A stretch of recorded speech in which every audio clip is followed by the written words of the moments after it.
This is a download from the BBC. To find out more and for our terms of use, please go to bbc.co.uk. Hello.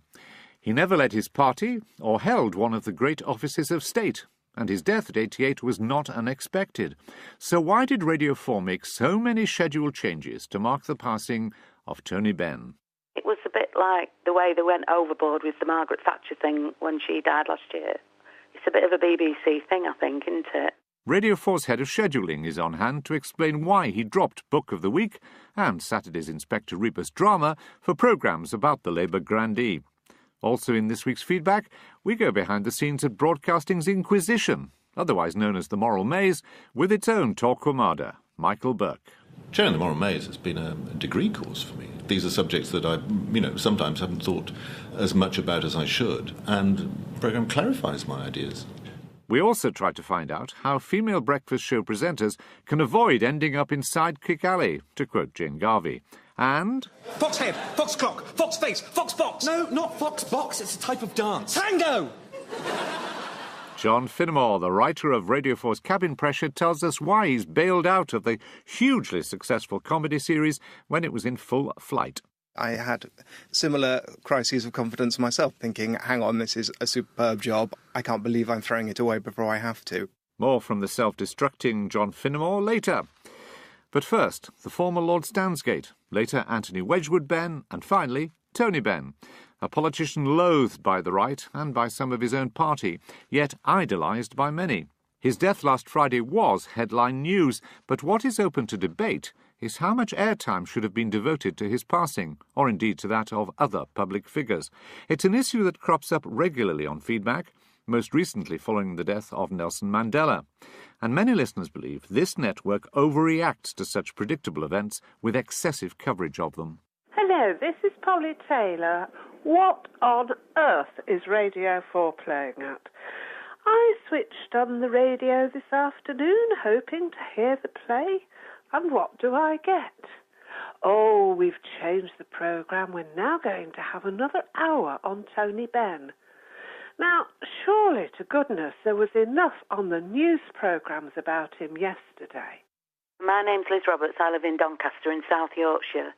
I was looking forward to the Rebus play, only to hear, immediately before it was due to start, that it had been cancelled. And then on Monday, Martin Wainwright's Myth of the North. I was very interested, because obviously this is where I live, only to find that had been cancelled to do with something about Russia. I was so angry, I turned off. And then I just heard by chance yesterday that the morning readings have been cancelled for Tony Benn's diaries. So why did Radio 4 decide to drop the Saturday afternoon drama in favour of a documentary about Tony Benn, and then put his diaries in the Book of the Week slot? Tony Pilgrim is Head of Planning and Scheduling at Radio 4. Well, the decision as to the programmes we play following a death like this is the controller's decision. And what we have to look at is weighing up the availability of programmes, the context in which this event has happened, other coverage across the network. And that's why the programmes that we chose were not programmes on Tony Benn or about his life so much as actually hearing from Tony Benn, his own thoughts, his own words. And we hope that that complements what's been covered and the opinion that's been given within the news sequence programmes, within the Today programme, World at One, and within the One Obit programme that happens on a Friday afternoon, Last Word. But this is a man who's 88, who hasn't been leader of his party, hasn't held one of the great offices of state. I mean, he didn't do anything like this, for example, when James Callaghan, who was Chancellor of the Exchequer, Foreign Secretary and, of course, Prime Minister, died. Nothing like that. We think that the level of coverage that his life has been given here is appropriate. Why? Well, Tony Benn was a very key voice in the political debate across 5 decades in Parliament and outside of that, beyond that as well.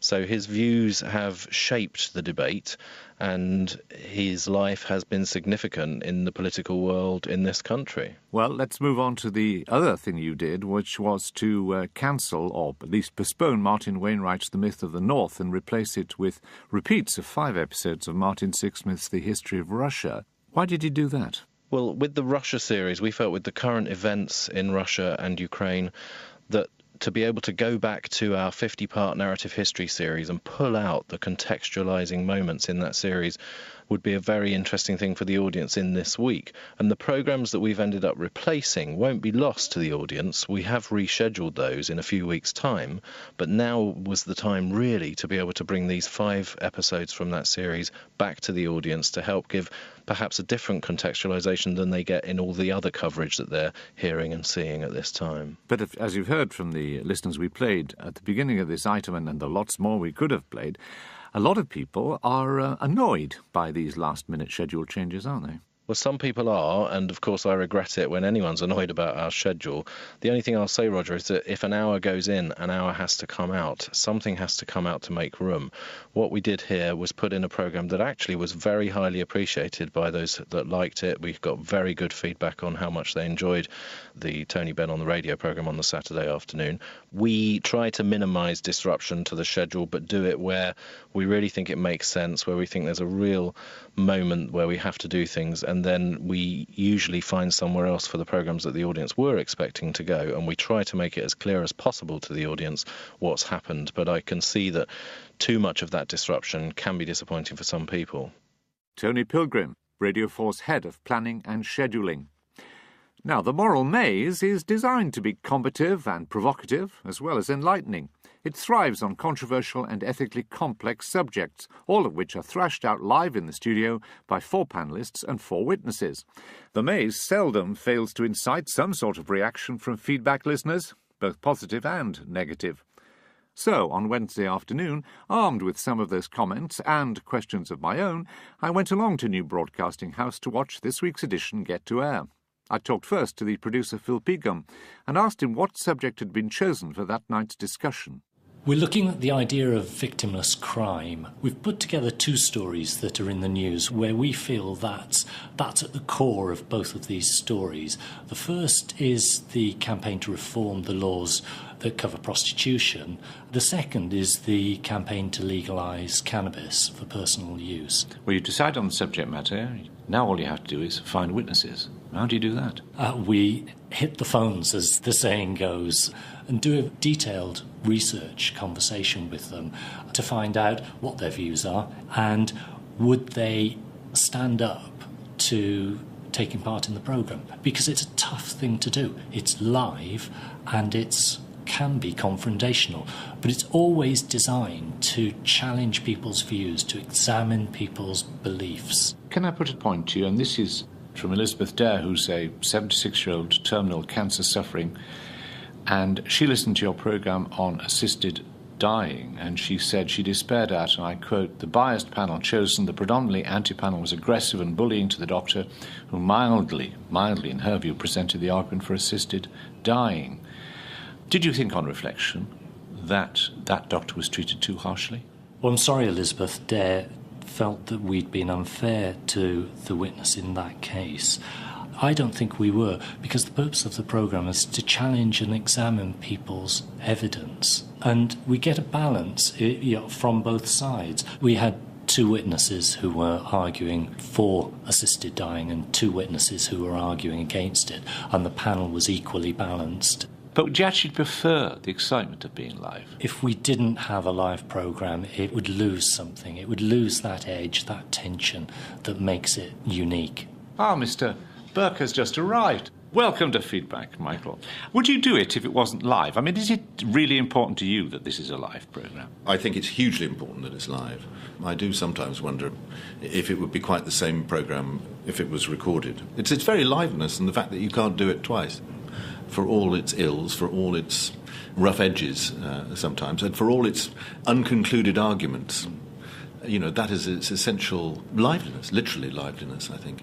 People come up to you and say, well, what conclusion did you reach? And, that's the wrong question in my view. What's actually stirred your interest? What's given you a new angle on things? What's brought you to a different view of an argument because you've heard it tested in a way it hasn't been tested before? Those are how the programme succeeds and fails, not whether we come to some neat packaged conclusion.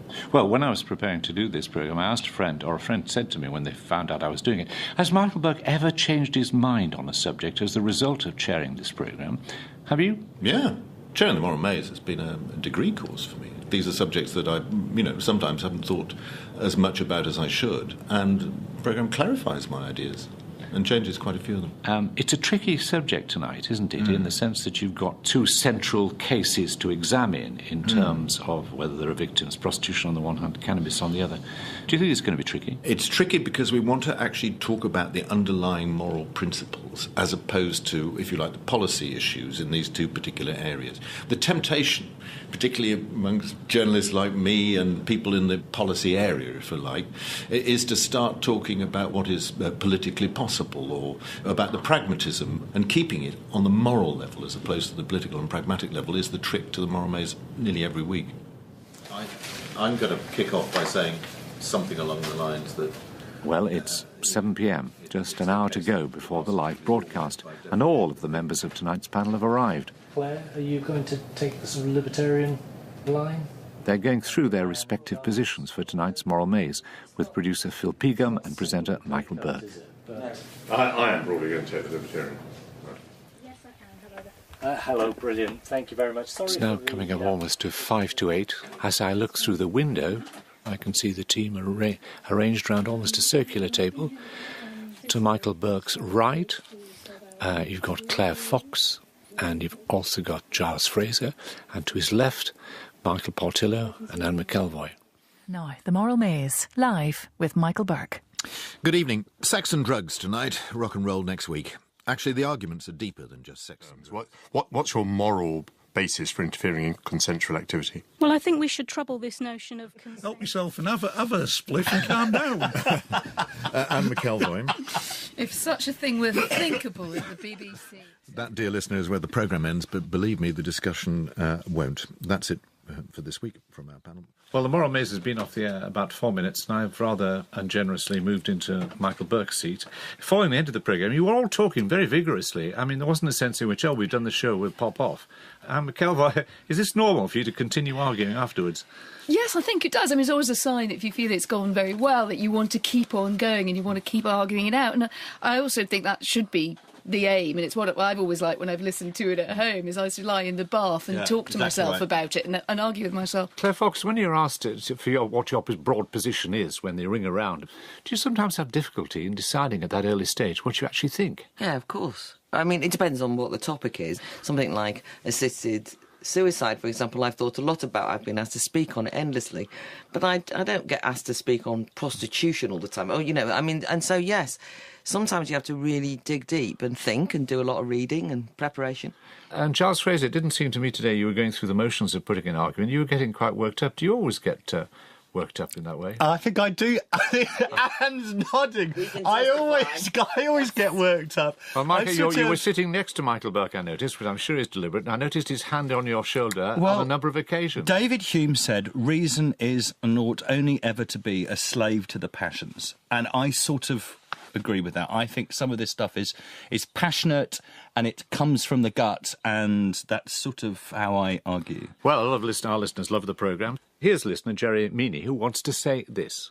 I kind of prefer the programmes where the panellists take on board what the witnesses are saying and maybe even change their position slightly from the beginning of the programme. And McElvoy, does that often happen? I think it does happen. I think it is a good point that the listener makes, that sense that you have taken something on board is quite enriching, and it probably will give you a better argument the next time something comes up in that territory. I think we genuinely, at least aspire to listen. I mean, it's a moral programme, not a political one. We're not doing a kind of left-right thing. I think the witnesses often teach us things. That's the thing. Now, you can't always reflect. I mean, it would almost be patronising to them if we all sat around saying, I'd like to say I reflected more deeply. You hope that that'll come over. I know that people don't necessarily think, but that's why we carry on arguing afterwards, because these are morally contentious, difficult questions. So I think it's genuine, is what I'm saying. And thank you very much indeed for doing this overtime, and now you're free to enjoy the crisps, which I understand is the extravagant after-programme food that's available for you. Thank you very much. Thank you very much.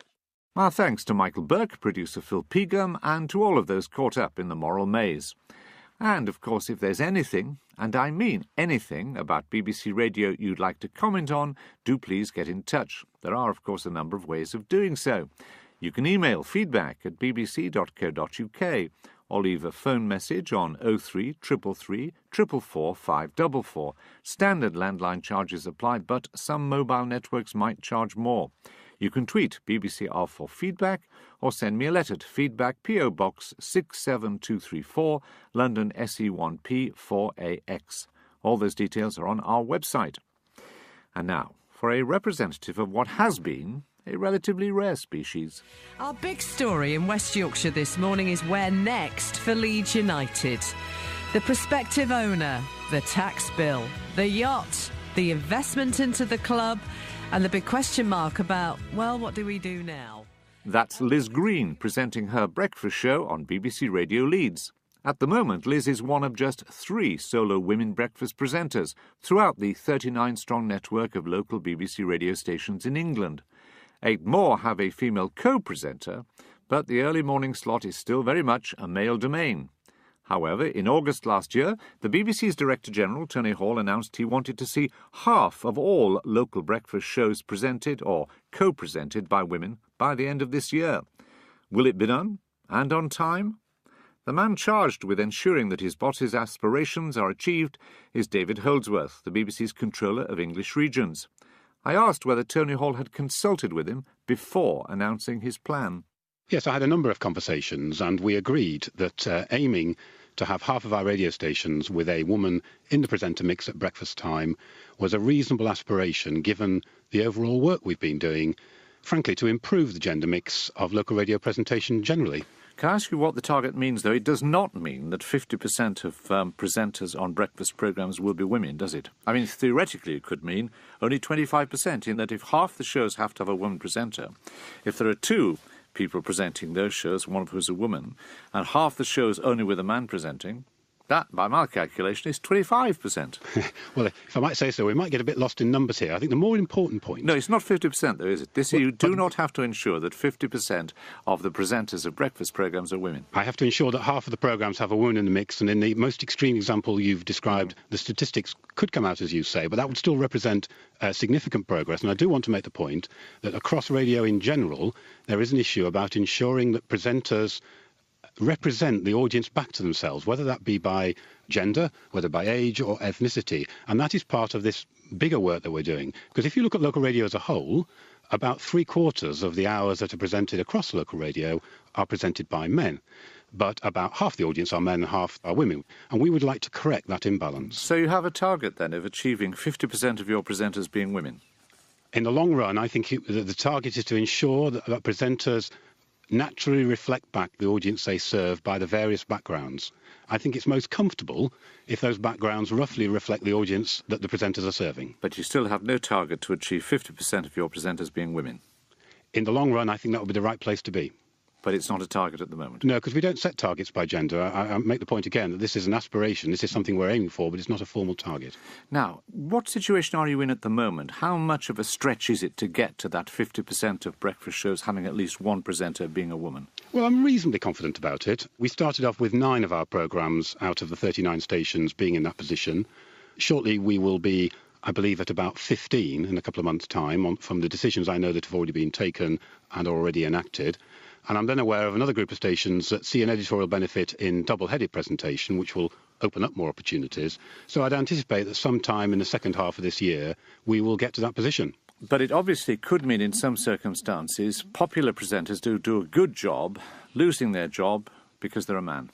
No, that won't happen. We will continue to appoint who we judge to be the best presenter. Much of this work, I imagine, will happen through natural turnover. We do from time to time have presenters who decide to move on.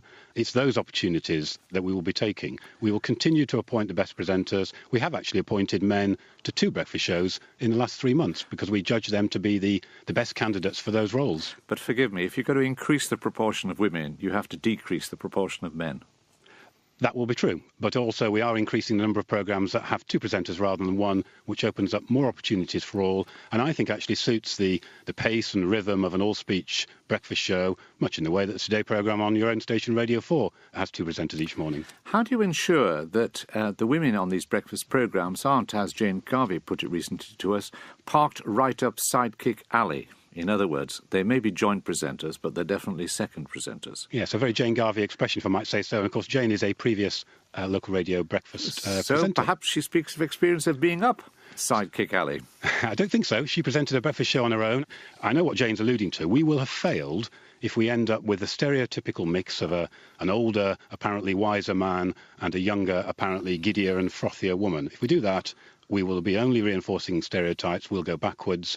We will not be doing that. We will be appointing the best people and the best balance of people, programme by programme. David Holdsworth. And in the last feedback of 2014, we will tell you if he has achieved his target. So no pressure, David. As ever, do let us know what you think. Do you care whether your local radio presenter is a woman or a man? Have you just lost a favourite breakfast presenter or gained a new female one? Tony Benn said we should concentrate on the issues, not on personalities. So is the importance of presenters overstated? Whoops, that's a bit close to home. Better change the subject. Now, if you were working on a magic formula for radio comedy, can I suggest you might want to cumber yourself with a batch of the following ingredients: a brilliant young scriptwriter, 2 prize-winning actors, and a young ingenue who, a couple of years into your run, suddenly becomes a massive star.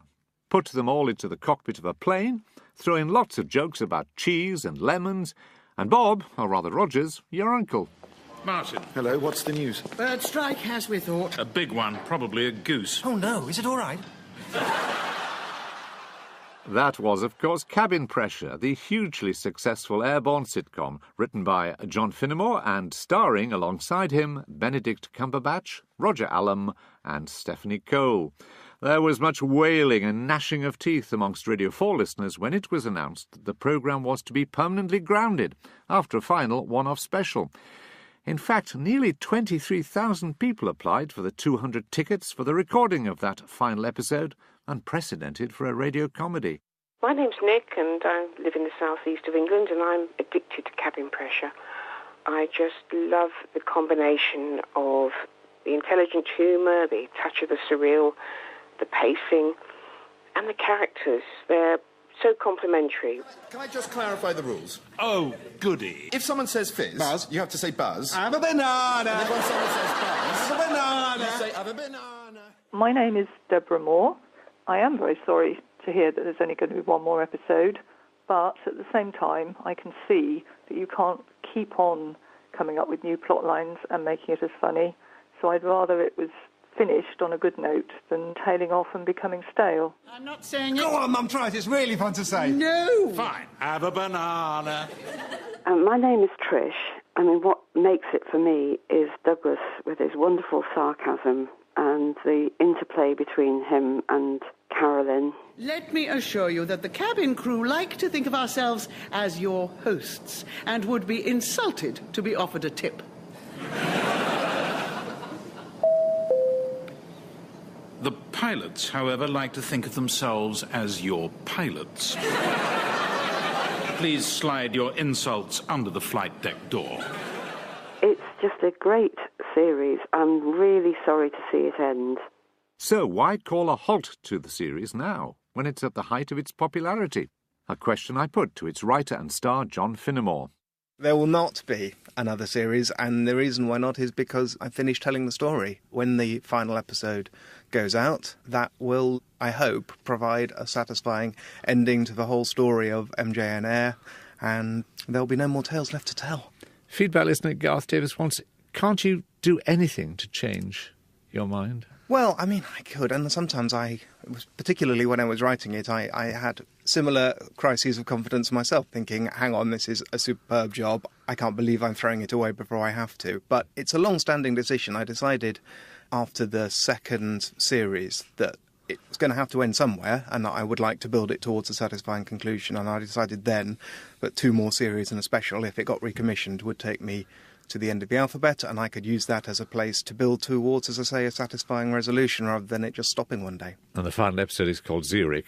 It is, There's yes. nothing left after that, I suppose. Exactly, no. Where did you get the idea from Cabin Pressure from? Well, my father was an airline pilot, so that's the obvious immediate inspiration. But also, it just seems like a very natural place to set a sitcom. It's got hierarchy, which you can subvert, which is always useful for comedy. It's got people being physically trapped together for a long time. In a confined space, yes. In a confined space, and it's also got the sort of mission of the week aspect to it, particularly when I realised I couldn't set it in a big airline like the one my father worked in, and therefore came up with the idea of a little charter firm where you can have a guest star come in and say, right, this week we're going to the Sahara Desert, and it doesn't feel particularly contrived, because that is the life of a charter FM. I don't want to exaggerate, but you have got a sensational cast. Did you Haven't know? we? Did you know how sensational it was? I mean, when Mr. Cumberbatch started, he was not Sherlock Holmes, was he? He wasn't, but he was already a very well-respected up-and-coming actor, and I was certainly extremely delighted to have the three of them at that stage, and also extremely daunted, because if the three of them had been the cast of a new play opening at the National, no one would have turned a hair. That would have been perfectly natural. And then there was me. I was playing the other role in it, and I'm just this twerp who does funny voices on the radio. And how did the casting affect your writing? Is there a temptation to say, now I can do this for them that perhaps I couldn't do for somebody else? Yes, absolutely, and I don't see that it's a temptation that you should try to resist, because it's enormously helpful to have their voices in my head and to be able to write a piece thinking I know precisely what Roger will do with this or how Stephanie will lean on that line. It's astonishing watching them work, especially because the whole process is so quick. They come in at 1 o'clock. We do a read-through round the table, then we do another one on mic, and then the audience are in and we go. What did it feel like when it came to the final episode? Because did you know that, for example, 23,000 people wrote in, wanted to be tickets? Mr. Cumberbatch and others were mobbed outside. It must be very strange to think, I created this. It is. I still can't quite believe it. The strangest moment, though, probably was not so much the last one as the Christmas special, which came halfway through the series, was the first time we had long queues outside the theatre, and that took me completely by surprise. There were people crying in the street, and obviously this is about Benedict rather than the show, but it was quite a thing to witness. Now, what next for you? Because you're leaving this considerable success behind.